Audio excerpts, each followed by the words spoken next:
ఇంట్లో తరచూ గొడవలు జరుగుతూ ఉన్నా, భార్యాభర్తలకు సంబంధించి ఇబ్బందులు అవుతూ ఉన్నా, మనం భుజించే ఆహారంలో తరచూ వెంట్రుకలు వస్తూ ఉన్నా, మనము భుజించే సమయంలో కాకుల అరుపులు వినబడిన, ఓకే, అదేవిధంగా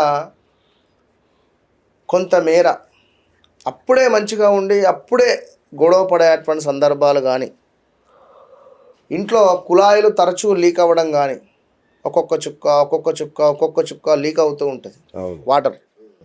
ఇంట్లో గోడలల్లో మనకు ఉండేటువంటి వాల్స్లలో ఆ పైపు రిలేటెడ్ వాటర్ ఉంటుంది, అవి లీకేజ్ అయ్యి ఆ గోడ మొత్తము తడుస్తూ ఉన్నా, ఓకే.